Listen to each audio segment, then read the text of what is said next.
This is a highway in India, near Delhi. The smog here was so thick, drivers couldn't see where they were going. At least 24 vehicles were damaged, as drivers kept crashing into the pileup.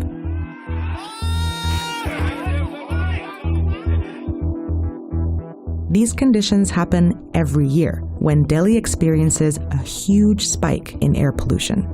Are we breathing poison in Delhi? Every 2 minutes, one person dies due to air pollution in this country. I get nauseous, I get dizzy. Hospital या family doctor के पास जाके दिखाना पड़ता है. When it hits, the nearly 30 million people here are forced to live in a toxic cloud.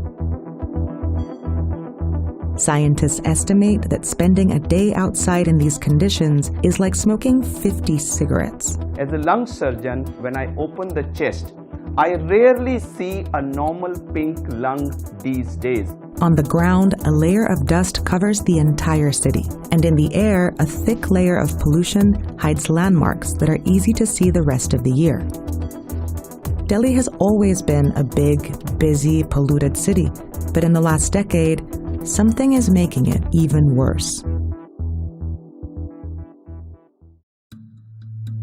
In the last 10 years, Delhi's population has grown by more than 7 million people.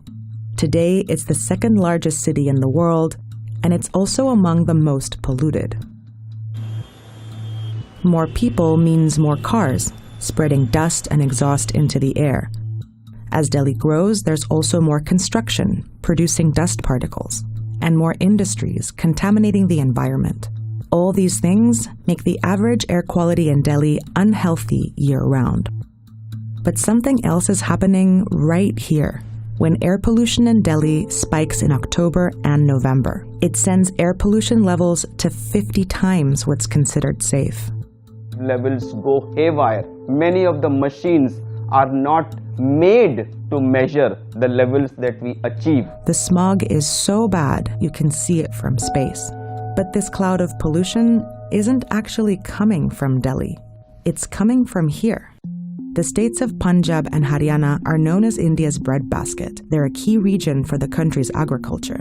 Farmers here grow rice, and that requires large amounts of water. In the 2000s, rice farming here took off, and farmers in the area started using so much water that the region's groundwater started running low. So to save water, authorities passed a new act in 2009. It bans rice planting before mid-June. That means farmers can't plant rice until right before the monsoon season, when rains come to replenish the groundwater. That pushes rice harvesting later into the year, which means farmers have less time to get their fields ready for their next crop. So to clear the fields more quickly, more and more farmers have started setting their crop stubble on fire. Every year, all those stubble fires form a massive cloud of smoke during October and November, and it heads straight for Delhi. There are two reasons why smoke in this region makes things worse in Delhi. The first is geography. The Himalayan mountains act like a kind of barrier directing the smoke towards Delhi.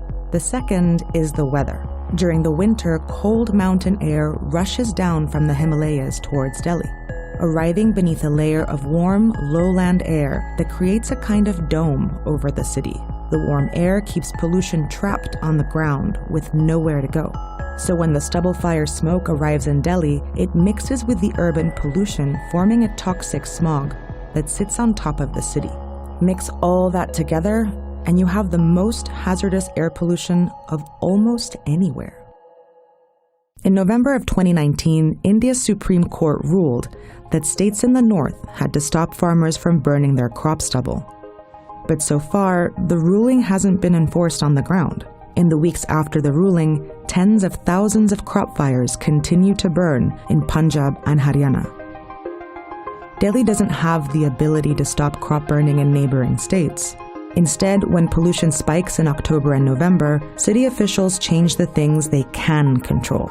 Sometimes they'll halt all construction in the city or put restrictions on vehicle use. Still, until India's ban on crop stubble burning is actually enforced, these spikes will be back every year, making the city's already dangerous pollution even worse and putting the lives of millions at risk. आज हमको 50-70 साल हो गए दिल्ली रहते हुए, तो आज दिल्ली से कहाँ जाएंगे?